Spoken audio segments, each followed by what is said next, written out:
All right. Welcome to Blue Pill Podcast, everyone. This is Abe, your host. It is November 27, 2025. Thanksgiving. I hope everyone has a happy Thanksgiving. So, a little turn of events. I went to work last night, and it's a pretty chill night. Everything was good. I get a text after work from a coworker. He's like, "Hey man, can we trade days tomorrow? I'll work for you tomorrow, which is today, and you can work for me Saturday." I guess he's got like a Christmas party he wants to go to on Saturday, so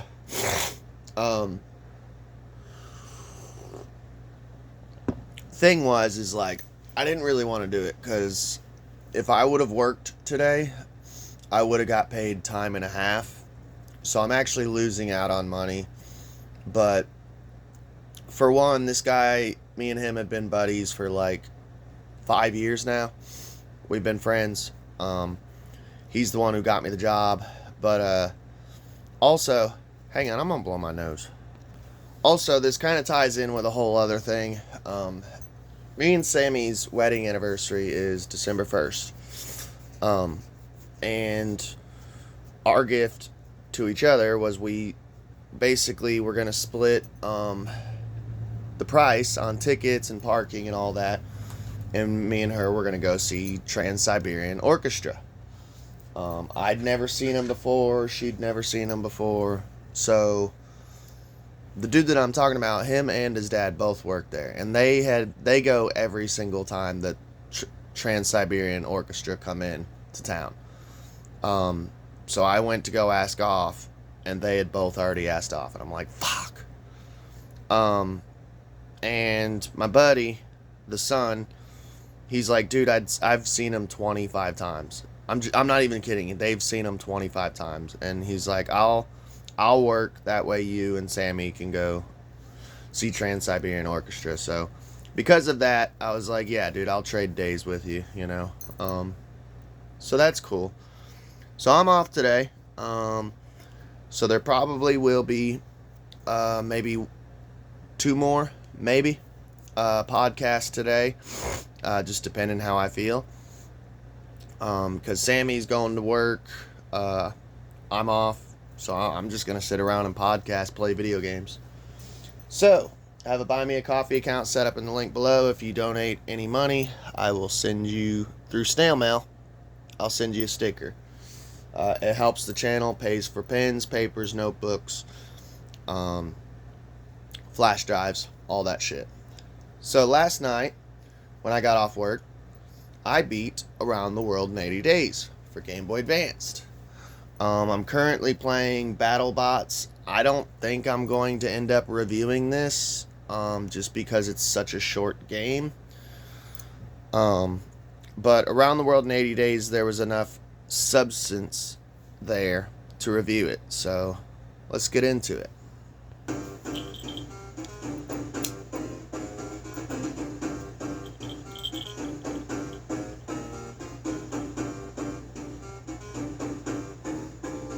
Little segue music. I always like to do a little bit of music from the actual game I'm playing. That way you guys can hear what the soundtrack sounds like. So, oh, by the way, obviously this is Blue Pill Podcast. This isn't my main podcast. This is kind of my side one. If you're interested in game reviews, I have a game review playlist, so go check it out if you want. So I guess first off, I just want to kind of get into the first time I was ever introduced to Around the World in 80 Days was as a kid. There was an old movie, I'm pretty sure it was put out, it had to have been 50s or 60s. I don't know, it was color, I do know that. It was like a 2 VHS. It was either 1 or 2. I think it was 2 VHS movie.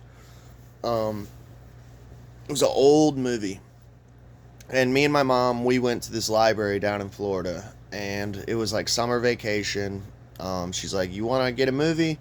You know, we'd get books for summer vacation to occupy our time while we were out from school. And she's seen that movie, and she's like, "Oh, this movie's so good." She's like, "Yeah, it's this guy and these two guys, and like there's a bet placed, and someone says, 'Oh, you can't make it around the world,' and he says, 'I'll do it in 80 days.' So they travel around the world in 80 days." And I just remember being a little kid, always attracted to, like, my main genre that I liked growing up was for one, fantasy. The whole aspect of like adventure and travel. That's why, honestly, like, here's an example. Like, as far as the Lord of the Rings book, my favorite Lord of the Rings book is Fellowship of the Ring. Because to me, I love the travel, the adventure, the journey, rather than most people. You know, they're more into like Two Towers, where it's all like action, fighting. You know, not as much adventure and stuff. You know, Dragon Ball Z. I was more of a Dragon Ball fan because of the adventure and story rather than just like nonstop fighting. So as a little kid, this piqued my interest. You know, I don't remember. I was so little, I don't remember much about the movie. I remember like the blimp. I remember it being old. But that was the first time I got into Around the World in 80 Days. Now, what piqued my interest again was the newer one. They made it in like 2000, I think 3 was when this game came out. So it had to have been early 2000s, like 2002. It was right after 9/11. And it piqued my interest because I remember, I'll never forget, like, they played the commercials on VHSs of it wasn't Around the World in 80 Days like a trailer, but it was commercials for either VHS or the film company, or it was something to where it showed like a collage of little bits and pieces from multiple films. And I'll never forget, dude, like, not every literally, but like every other VHS we owned, like, had the same commercial with Jackie Chan running across the tightrope, which, by the way, is in the video game. It was kind of cool that they paid like homage to that, but it's like burnt into my brain of him like running and balancing across the tightrope. I've always been, me, my brothers, and my dad have always been huge fans of Jackie Chan. I first got into Jackie Chan like as a kid. My dad was a movie collector, a cinephile.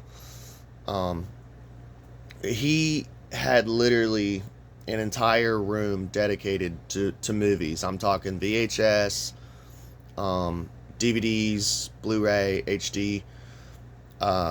He might have even had Laserdisc, but it was an entire room dedicated to movies. He even had like, I don't know where or how he got them, but he had bought actual movie shelves from like an old Blockbuster or some other home video store, you know, back what we used to have in the 90s, and he put that like in the middle of the room. It was so fucking cool, dude. Then him and my mom divorced, and he became a minimalist and got rid of all his movies. It's kind of dumb because it was an epic collection. But every day before school, my dad would we would watch a movie, and Jackie Chan was usually a big choice in our house because my dad loved Jackie Chan, I loved Jackie Chan, my little brother loved Jackie Chan. So we grew up watching, usually it was films like Mr. Nice Guy was one, Who Am I? That's a really good one, and me and my brothers would like quote that movie all the time, the Who Am I? If you've seen it, it's It's a ridiculous film. Like, the early, like, 90s Jackie Chan era is what we kind of grew up on, was watching with the horrible dub of, like, they're talking and their mouth is going like this, but the words are like, you know? Just the ridiculousness of it. And I always loved, too, like, that he did his own stunts. He grew up and literally, he learned, like, martial arts, but he grew up, a lot of people don't know this, doing, like, stage performances of, like acrobatics and stuff. I guess his dad was into that and stuff. His whole story's cool. And, yeah, I've always been a fan of Chan. One thing I do have to say is, there is another Jackie Chan video game, which I plan on getting for Game Boy Advanced. So I'll probably be playing that sometime in the future. I don't know when, because there's a ton of games in the library. I've been going through Game Boy Color, Game Boy, and Game Boy Advance library, collecting and playing and reviewing. So sometime in the future I will. I'll make a Jackie Chan game review playlist. But I did kind of get reintroduced into Chan later in life. I didn't realize as a kid, when I was younger, how long his career went. So me and my brother, when we were teenagers, we'd already grown up on, like, the 90s Jackie Chan era and early 2000s with the cartoon. Oh, by the way, that's what that other Jackie Chan video game is based off of, is the cartoon, which I enjoyed. It wasn't as cool as watching Jackie Chan in real life perform these stunts, because, I mean, that's the whole magic of watching Jackie Chan, is him performing these amazing feats, you know, in person. But the cartoon was cool, though. But that's what the other Chan game is for Game Boy Advance, that's based off of the cartoon. It looks pretty cool. It's kind of like a beat 'em up, like Double Dragon kind of looks like. But anyways, I was reintroduced into Chan and got back into him in my teenage years. Me and my brother would go to Walmart, and we were broke. You know, we'd only get so much money, and I don't know why it was like, so you had the $5 bin of movies, you know, which is where we would buy a lot of movies. But a lot of people don't know this. There's an even cheaper bin of movies, and it's usually it used to be by the actual, in the register aisles. And it was full of either, like, westerns or movies that were so old that the licensing, that anyone could, like, basically take the copyright or license. It was like a free movie. So we just started collecting old kung fu, old martial arts movies, you know, like old ones from, like, the 60s and 70s and shit. And there was several Jackie Chan ones we picked up for like $1. They were all $1 a piece. It was so fucking cool. So we started collecting. We had an entire stack. And we just got into, like, super old kung fu, karate movies, martial arts movies. I'll never forget, we picked up one that was a Chan one, and he had to have been like 18, 19 years old when he filmed it.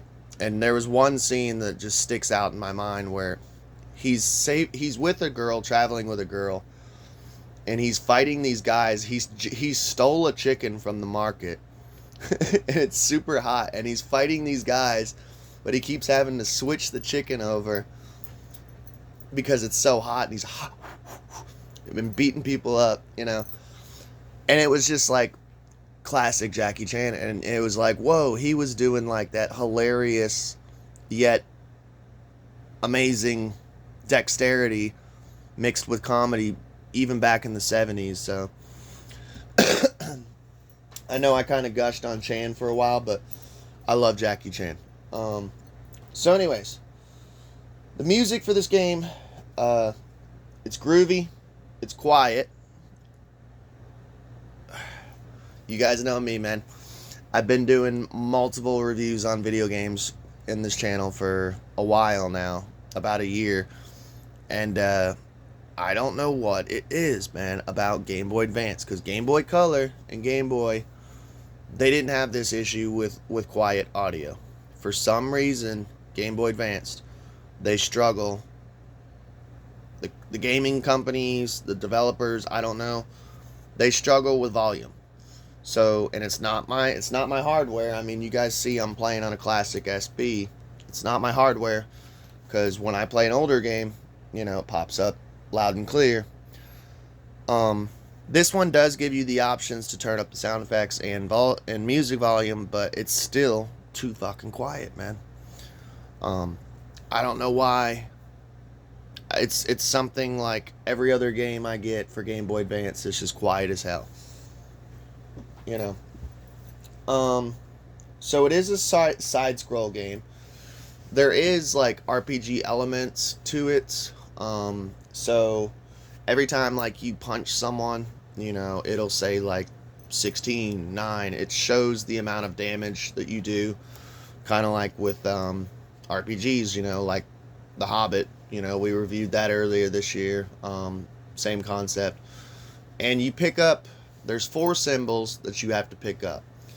Essentially, to get through the level and to beat the levels, you have to find 4 symbols. And each symbol like replenishes and increases your health. So you start off with a small bar, and it grows. And that's how you beat the level. The levels, honestly, are like, they're pretty short. I guess what would make the length of the levels longer is like finding the symbols, because they hide them in like weird spots and like off screen, and like you'd have to like either climb or jump. You have to platform to them. And the platforming is tricky on this game. It can become frustrating. You guys know me. I am a casual gamer. I'm not on here because, look, man, I'm a casual gamer. I've always said if you're playing a game, you should be playing the game to enjoy reality and to escape reality in a healthy way, in a therapeutic way, rather than you know, to be dodging reality in general. Like, it's not good to game too much, but I play it, you know, I'm a functioning adult. I work 40 hours a week. I'm doing this, my side job, you know. I like to escape reality and have fun. I don't believe in smashing controllers or getting angry. But, there was one level on this game. It was a desert level. And I tried it like 5 times, and I ain't gonna lie, I skipped it. And you're able to do that with this game because it is a password system. One nice thing about it is the passwords are only 4 letters. So that's kind of nice, because right now I'm currently playing BattleBots. I told you guys earlier, I may or may not review it. I don't think there's going to be enough substance to like review this game, because it's apparently beatable within like an hour. But the passwords on that, let me show you an example. Let me pull it up. I just wrote one down. Look how long that password is. That is redonkulous. That's 1, 2, 3, 4, 5, 6, 7, 8, 9, 10, 11, 12, 13, 14, 15, 16, 17, 18, 19. That's 22 different letters you have to type in. And that's if I wrote those down in the correct order. If I didn't misplace one, missing one, or swap one, or write the wrong one. You know what I'm saying? That's redonkulous, man. So I don't mind password systems when it's like a Treasure Planet. We reviewed that earlier this year. The passwords for it were perfect because it was words that you could remember. Like, one password would be castle. Another one would be rabbit. One of them would be clouds. like easy shit to where you don't even have to have a pen and paper with you. Being a 90s kid and growing up with older games, I remember playing games on road trips because we would drive from like Florida to Michigan, once a year. And it was like a 2-day drive, So like we'd have our games and bring our whole game collection and Game Boys, And not having a pen and paper fucking sucked. And I don't know why no kid ever thinks about, oh shit, I probably should have had a pen and paper, for passwords. um, now kids are spoiled, man. They don't know the struggles we went through. But yeah, like 4 letters are pretty easy. Like there was some like I would write it down just in case, but like like NRGD. If you sit there and mantra that shit, NRGD, NRGD, NRGD, NRGD, like you're gonna remember it, I don't understand why games with password systems, like, because I don't mind password systems if, for one, like with this game, the levels are shorter, like I said. What makes the bulk of the game is like having to replay levels to find those little glyphs, those symbols, like I said, or just the difficulty of the level as far as platforming and dying from it, or enemies and stuff. Because the fighting, I do have to say this on this game, I was disappointed with the fighting. So I was watching other people play the game, and some of them were doing like roundhouse kicks. I don't know how the fuck they did that. The only thing I could figure out was literally like a 2 or 3 punch melee, and then if you push down and like punch button, you get an uppercut. But that, I ain't gonna lie, dude, that was a little disappointing because it's like, dude, it's Jackie freaking Chan is who you're playing as. This game should be like some kung fu karate action, and it was very tanky feeling, and it was just like so weird because it's like, dude, I'm playing as Jackie Chan. I should feel feathery and light, but like I should flow like water, So that was bizarre, and the platforming kind of like sucked. The controls as far as jumping, and it just felt very clunky. It felt very tanky. Not as much as like other games we talked about, like Samurai Jack or something, but it's just when you think of Jackie Chan video game, you think of like good platforming. I mean, some of it was kind of cool. It reminds me, honestly, someone in the comments section said, "Oh, this game, I used to have it. I used to play it, when I was a kid. It reminds me of Assassin's Creed." And I wasn't trying to like one up the guy in the comments, but I'm like, homie, Assassin's Creed is kind of based off of, well, I wouldn't say based off of, but inspired by even older platformer game called Prince of Persia. I said this game is more like a Prince of Persia. And that's the way it kind of feels. It kind of feels a little bit, it's smoother obviously than Prince of Persia, but it feels slightly like a Prince of Persia. But anyways, the password system I felt works fine because you guys know me, that's my big beef with a lot of games is passwords. Because I'm the type of person who, when I'm playing a video game, I'm very save happy. Anytime I get past something tough, I'm like, okay, I need to save. I'm very paranoid about losing my progress. But with this, where the levels are so short, and the cutscenes, honestly, the cutscenes are very short too. Like, it'll show still frames. There's no actual cinematic cutscenes, which were possible on GBA. A lot of people don't know that. It was more like still frames with text, rolling text, and then like audio, or not audio, dialogue between characters was very short. So I didn't mind the password system for this one. I completely understand. I'm actually kind of very understanding with password system when on certain games when you understand that it's not necessary to put in the extra money, destroy the planet more with saving batteries, you know what I mean? So, I'm forgiving on certain times, you know. One thing I did like is so this game took me about a week to beat, I believe. Yeah, about a week because I think my last game review was 9 days ago. Um, I think I played this after. Yeah, I played this after the Ninja Turtle one. Go check out the last game review. So this one took me about a week to play.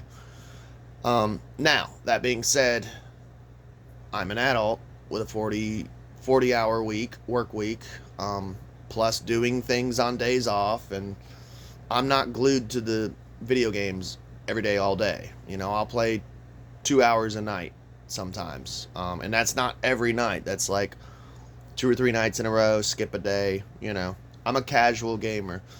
Um, so the length of this game was perfect. And I feel like that with a lot of Game Boy Advance games is as an adult playing these more retro carts, Game Boy, specifically Game Boy Color, Game Boy Advance, it's kind of the perfect length for an adult because it's like, oh, I can play this game. I can beat this game within like a week. This gives me a week's worth of entertainment. The game was only $5. So, I mean, $5. I enjoyed myself for a week. And I can always come back and play it again if I want. I don't know. I love this little adventure I'm going playing through the older carts, you know, because it's like a lot of these older games, if they weren't like super rare or like huge hits, they're actually pretty cheap, man. I'll go in with like $30 sometimes and walk out with 5 or 6 carts because they're like $5 or $4, you know, or $3 sometimes, like crazy prices, you know. Um, but I did watch like long plays on a couple times. I would have to watch someone's video to go like, where the fuck is that last glyph, you know?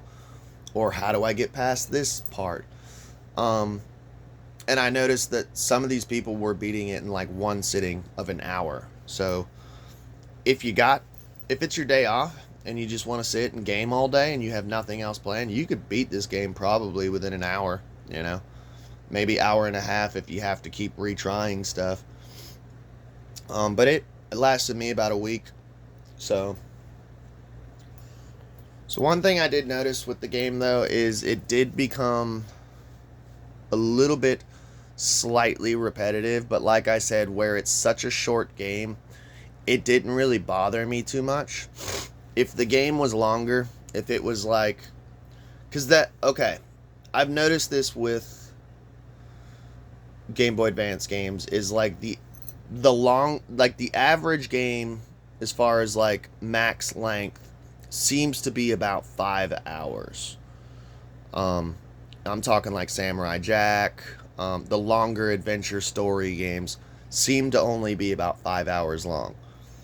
I don't know if that's because of hardware. I don't know if that's just because I don't know why, but that's the largest length. What was I saying though? Hang on. Oh, so the repetition of the game didn't really bother me because where this is such a short game, where like I said, a lot of people beat it within an hour. It does. I don't mind that it's repetitive. It's mostly just platforming and fighting enemies. There is like I think there's like 2 boss battles before the final boss, which is basically they make you fight like 4 or 5 mini bosses in a row, which is aggravating as fuck. But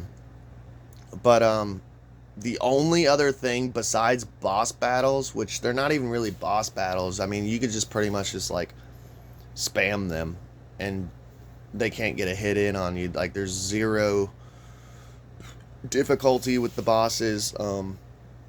They're unrememberable. There's nothing really special about them.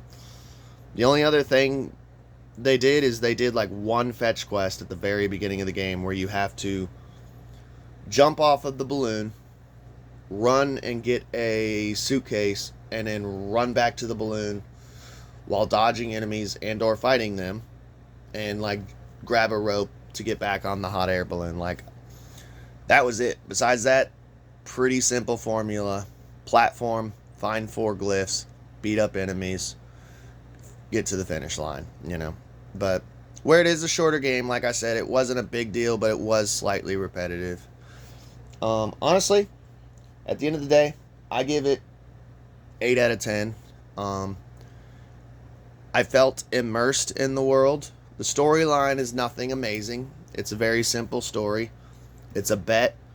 A dude makes a bet that he can make it around the world in 80 days. Jackie Chan, the dude's psychic, he steals a jewel from the British Museum to bring it back to his village where it originally belonged. The villain of this group is like a group called the Black Scorpions, who are trying to get the Jade Buddha, the gem. A girl tags along. They make it around the world in 80 days. You return the Jade Buddha to Jackie Chan's village. Pretty simple. Nothing amazing, but the characters were funny. I mean, I felt immersed in the world. It was just a fun game. It's nothing too deep. It's nothing, too crazy. It's just a fun action platforming game. I give it an 8 out of 10. Thank you all. Please like, share, and subscribe, and you all have a good day.